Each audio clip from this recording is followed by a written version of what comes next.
Assalamualaikum warahmatullahi wabarakatuh. Mimin lanjutkan lagi cerita Raja Kegelapan Cipenya. Tapi seperti biasa, sebelum dilanjut, bantu tekan tombol like dan berkomentar juga Tuan Rena gas. Bab 1481 Spekulasi Ji Fei dan Zhao Mengxi. Selain cara ini, apakah tidak ada cara lain? Zhao Mengchen menatap Xiao Hongyan dan bertanya. Jika kita menemukan ekor rubah Tamamonomae, dia masih bisa diselamatkan. Mengapa kamu tidak memberitahunya saat itu? Apakah kamu tidak ingin dia punya lebih banyak istri dan memberimu lebih banyak cucu? Aku memanfaatkan kesempatan ini untuk membantumu. Zhao Mengchen mengangkat alisnya dan menatap Xiao Hongyan. Kamu bahkan mulai menipuku. Apakah aku menipu kamu? Xiao Hongyan bertanya sambil tersenyum di wajahnya. Kita berdua, penyihir tua, sudah bertengkar seumur hidup. Bagaimana mungkin kita tidak saling memahami? Zhao Mengchen berkata sambil melotot ke arah Hongyan. Fiu, Xiao Hongyan tertawa terbahak-bahak. Penyihir tua, nama ini kedengarannya bagus. Bukankah ini cocok untukmu?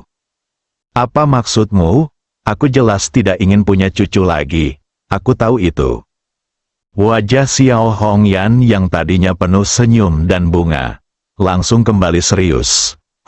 Guang Hui sudah koma selama bertahun-tahun dan belum juga bangun.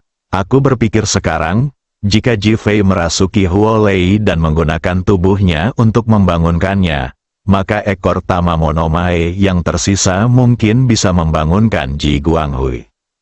Ketika Zhao Mengchen mendengar ini, dia langsung gembira dan penuh kekaguman.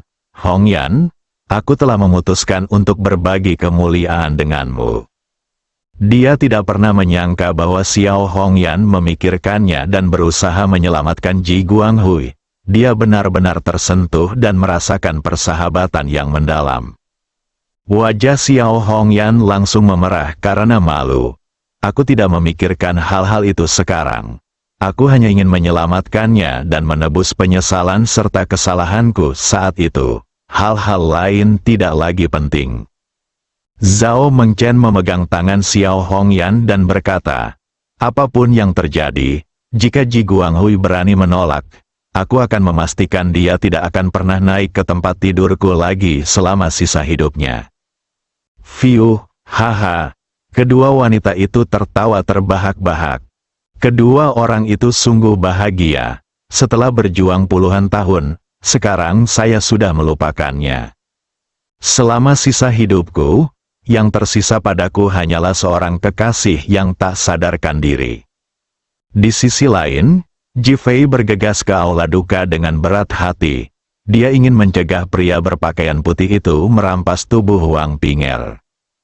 Cinta macam apa yang dibutuhkan seorang pria untuk menjaga tubuh wanita selama bertahun-tahun? Yang lebih penting, ia mampu menjaga mayat agar tidak membusuk dan tetap utuh. Kemampuan ini sangat kuat. Bahkan Ji Fei sendiri tidak dapat menjamin hal ini selama beberapa dekade. Oleh karena itu, dia percaya bahwa begitu pihak lain pulih, dia pasti akan datang mencari tubuh Wang Ping'er. Ketika mereka tiba di aula pemakaman, Zhao Mengxi masih berjaga. Suaranya serak karena menangis. Dia tercengang ketika melihat Ji Fei. Mengapa kamu di sini? Aku bisa berada di sini.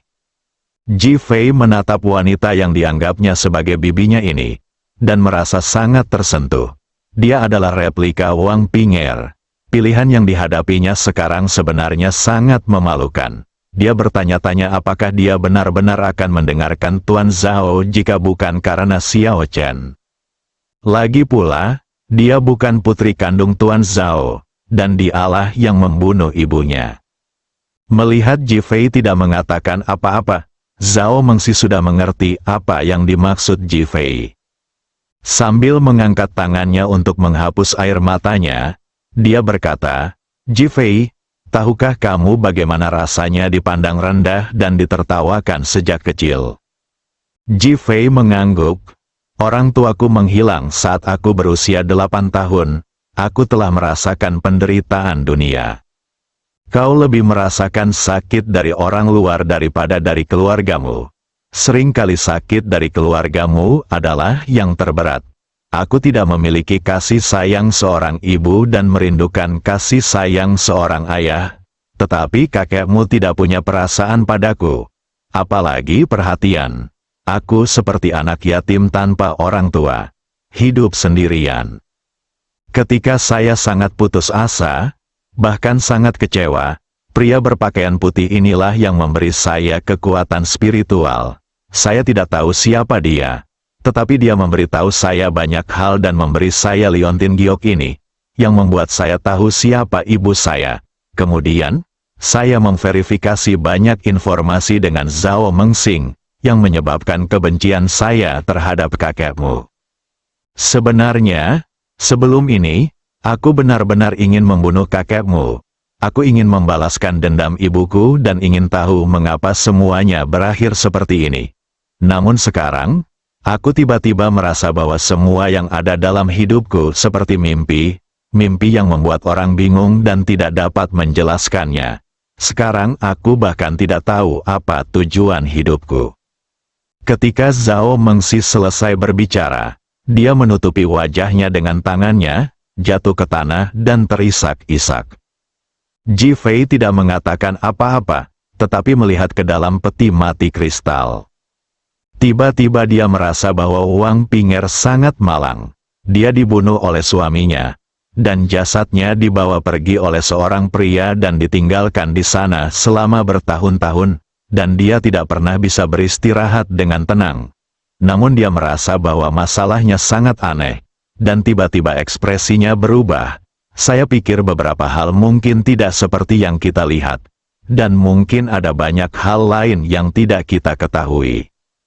Ji Fei, apa maksudmu dengan ini? Zhao Mengsi menatap Ji Fei dan bertanya. Ji Fei menatap Zhao Mengsi. Meskipun aku tidak mengenalmu, aku merasa kamu adalah orang yang baik. Zhao Mengsi tercengang. Dia tidak menyangka Ji Fei akan mengatakan hal ini.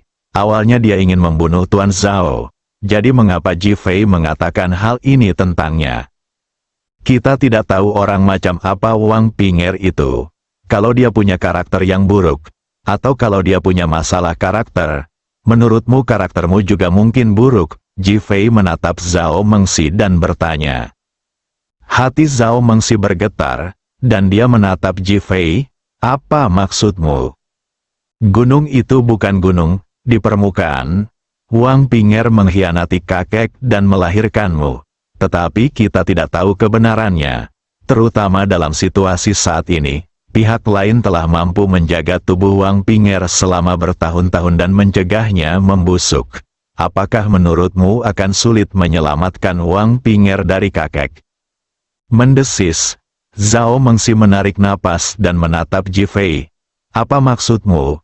Apakah itu berarti ibuku tidak menyukai orang itu? Aku mungkin.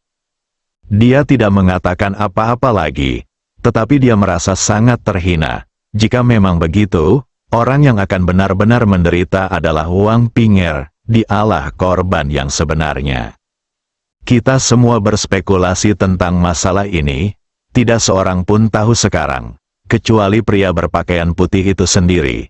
Ji Fei menatap Zhao Mengsi dan menekankan. Zhao Mengsi mengangguk dengan ekspresi serius dan berkata, aku mengerti maksudmu. Dalam situasi saat ini, aku tidak akan berhubungan dengannya lagi, bahkan jika dia membunuhku. Ji Fei merasakan sedikit emosi di dalam hatinya. Maksud dari semua ini adalah dia khawatir Zhao Mengsi akan dimanfaatkan oleh pria berbaju putih karena masa lalunya. Sekarang Zhao Mengsi benar-benar memahaminya, tetapi dia merasa seolah-olah dia sedang menghancurkan hal-hal baik yang pernah dimiliki Zhao Mengsi. Ji Fei, sebenarnya, jika kita dapat mengetahui alasannya, tidak akan disayangkan bahkan jika aku mati. Ji Fei benar-benar terdiam.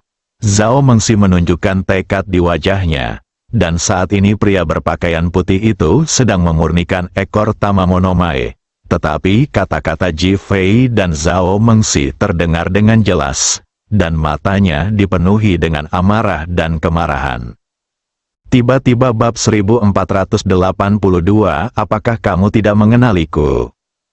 Pria berbaju putih itu merasakan napas di tubuhnya mulai kacau. Ekor Tamamonomae yang hendak disempurnakan justru ingin melahap tubuhnya dan jiwa merah asli di tubuhnya.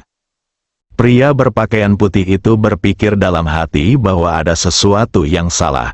Hal ini terjadi karena pembicaraan Ji Fei dan Zhao Mengsi tadi mengalihkan perhatiannya. Brengsek, dia menggumamkan sesuatu dengan marah dan mencoba mengendalikan diri dengan cepat. Tetapi sudah terlambat. Dia memuntahkan 2 teguk darah, tubuhnya bergoyang, dan dia hampir pingsan di tempat. Untungnya, dia memiliki kemauan yang kuat dan mampu mengendalikan diri. Namun, ekor Tamamonomae tidak dapat disempurnakan lagi. Kini ekor Tamamonomae dan jiwa merah ada berdampingan di dalam tubuhnya. Hal ini membuat tubuhnya tampak dikendalikan oleh 2 kekuatan. Ketika ekor Tamamonomae mendominasi, ia tampak kembali normal. Tetapi ketika benda merah mendominasi, ia tampak menjadi sangat lemah. Hal ini membuatnya bingung. Ia bahkan tidak dapat mengendalikan kekuatan asli tubuhnya. Sebaliknya, ekor Tamamonomae menjadi semakin kuat. Ia berusaha keras mengendalikan kedua kekuatan itu agar bisa hidup berdampingan secara wajar. Tetapi ia tidak mampu melakukannya. Hal ini membuat pria berpakaian putih itu sangat kesal dan marah. Tetapi dia tidak bisa berbuat apa-apa. Akhirnya, dia melampiaskan semua amarahnya pada Ji Fei. Sialan Ji Fei, kau membunuhku. Sekarang dia merasa bahwa dia bukan tubuh. Bahkan bukan tubuh. Dia seperti boneka yang dikendalikan oleh ekor Tamamonomae dan benda merah itu. Hal ini membuatnya sangat tidak rela. Sebagai orang yang terbiasa memanipulasi orang lain, dia tidak dapat mentolerir semua ini dan berteriak keras di luar. Ling Guofeng, kembalilah ke sini. Dia belum tahu kalau Ling Guofeng sudah mati. Jadi dia berharap Ling Guofeng bisa kembali untuk membantunya mengendalikan situasi saat ini, atau bahkan membunuh Ji Fei. Namun, teriakan khususnya itu tidak mendapat respons apapun. Apakah Ling Guofeng juga mati? Lelaki berpakaian putih itu bicara lagi dengan bingung. Dia sudah mati. Begitu suara itu berakhir, terdengar suara pria lain. Ketika Bai Yi mendengar suara pria itu, hatinya hancur, dan dia bahkan merasakan kerumitan yang tidak dapat dijelaskan. Dia dulu dapat memobilisasi banyak orang dengan satu panggilannya, tetapi kemudian karena Ji Fei, jumlahnya menjadi semakin sedikit. Sekarang hanya ada 1 orang yang tersisa, dan dia adalah orang yang paling sulit dimobilisasi baginya. Terakhir kali Ling Guofeng memutuskan untuk keluar, itu karena pihak lain menolak untuk berbicara, dan Ling Guofeng berdiri tanpa daya. Sekarang, pihak lain baru berbicara setelah dia bertanya 2 kali, dan dia tahu bahwa Ling Guofeng sudah meninggal tetapi tidak memberitahunya. Hal ini membuatnya merasa sangat tidak nyaman. Ling Qiangfeng, hanya ada 2 dari kita yang tersisa di Ling Kongsu sekarang. Kamu harus maju. Meskipun lelaki berbaju putih itu tidak begitu percaya diri dan tidak yakin apakah ia bisa memobilisasi pihak lain, ia tetap bersuara, ingin agar pihak lain maju ke depan. Pihak lainnya tidak menjawab, tetapi memilih tetap diam. Hal itu membuat lelaki berpakaian putih itu semakin jengkel dan marah. Lalu dia bertanya dengan kasar, "Tidakkah kau mendengarku?" "Aku mendengarnya, aku hanya bertanya-tanya apakah itu sepadan." Ling Qiangfeng mengatakannya dengan sangat alami, seolah-olah dia belum benar-benar memikirkannya atau membuat keputusan. "Apa maksudmu? Kau takut mati?" Pria berbaju putih itu sengaja memancing amarah pria itu, ingin membuatnya marah dan memutuskan untuk bertindak. "Namun, bukan karena aku takut mati, tapi karena aku melihat segala sesuatunya lebih jelas." Ling Qiangfeng bersikap sangat tenang dan acuh tak acuh. dan tampak sama sekali tidak terpengaruh oleh pihak lain. Aku tidak mengerti apa maksudmu, pria berpakaian putih itu berpura-pura bingung. Kau sudah mengorbankan banyak hal demi Wang Ping'er, yang jauh lebih tua darimu. Sekarang kau sudah tidak lagi menjadi manusia atau hantu. Apa kau benar-benar ingin kami membantumu menyelesaikan pekerjaan ini? Sialan, kau tahu dengan siapa kau bicara? Pria berbaju putih itu tidak menyangka pihak lain akan berbicara begitu langsung. Jelas bahwa dia tidak akan mendengarkan perintahnya. Sekarang Ling Kongsu sudah tiada. Apalagi yang kau inginkan dari kami? Apakah kau ingin kami mati satu persatu hanya untuk melindungi formasi Bagua 5 elemenmu? Ling Qiangfeng bertanya dengan sangat langsung dan lugas. Kau tidak mau menuruti perintahku, jadi kau ingin mengkhianatiku, kan? Pria berpakaian putih itu bertanya dengan marah. Kurasa begitu, mulai sekarang, urusan Ling Kongsu tidak ada hubungannya denganku. Aku tidak akan melakukan apapun untuk Ling Kongsu lagi. Kau pengkhianat. Pria berpakaian putih itu tidak menyangka Ling Qiangfeng begitu bertekad. Dia sangat marah dan bahkan merasa sangat kesal. Mulai sekarang, aku tidak akan menghubungimu lagi. Ling Qiangfeng merasa perkataannya kurang gamblang, lalu melanjutkan. Bajingan, kamu dari Ling Kongsu, kamu mengkhianatiku, kamu tidak bisa melakukan ini. Pria berpakaian putih itu berteriak dengan panik. Tetapi pihak lain tidak lagi berbicara dan tampaknya telah menghilang. Lelaki berpakaian putih itu tadinya berwajah pucat dan tak berdarah, bagaikan wajah tengkorak, tetapi sekarang wajahnya berubah sangat mengerikan dan mengerikan, dipenuhi amarah kebencian. Namun, dia tahu bahwa dia tidak dapat lagi mengendalikannya dan dia benar-benar sendirian. Ji Fei, kau telah menyebabkan Ling Kongsuku hancur, dan sekarang kau telah menyebabkan orang terakhirku mengkhianatiku, dan bahkan menyebabkan aku kehilangan tubuh kekasihku. Aku sangat membencimu. Aku ingin membunuhmu. Ah, lelaki berpakaian putih itu meraung marah. Ledakan, terjadi serangkaian ledakan di sekelilingnya, dan pohon-pohon di sekitarnya beterbangan ke segala arah, berubah menjadi potongan-potongan yang tak terhitung jumlahnya. Pria berpakaian putih itu berdiri dan menatap ke kejauhan dengan kebencian di matanya. Ping'er, kau milikku. Hidup atau mati, kau milikku. Aku tidak akan membiarkan siapapun merebutmu dariku. Begitu dia selesai berbicara, pria berpakaian putih itu menarik napas dalam-dalam, melompat berdiri, dan berlari menuju aula duka. Pada saat ini di aula duka, Zhao Mengxi memiliki pendapat yang berbeda tentang ibunya setelah analisis Ji Fei. Dia merasa sangat rumit. Dia bahkan merasa bahwa ibunya adalah orang yang paling sedih. Tepat saat dia sedang melamun, dia tiba-tiba merasa seolah-olah seluruh pemandangan itu telah jatuh ke dalam gudang es. Dan embusan udara dingin keluar dari punggungnya, seolah-olah dia sedang ditiup oleh angin dingin. Zhao Mengxi segera menoleh dan melihat pria berpakaian putih berdiri di belakangnya. Pria berpakaian putih itu tidak menutupi wajahnya. Wajahnya yang kurus tampak seperti kerangka yang terbungkus lapisan kulit. Itu sangat menakutkan dan menyeramkan, dan membuat orang merasakan ketakutan yang tidak dapat dijelaskan, yang sungguh mengerikan. Kau, siapa kau? Zhao Mengxi bertanya dengan suara gemetar. Mengxi, kamu tidak mengenaliku. Pria berpakaian putih itu berbicara. Suaranya penuh kelembutan, seperti seorang ayah yang berbicara kepada putrinya. Bersambung.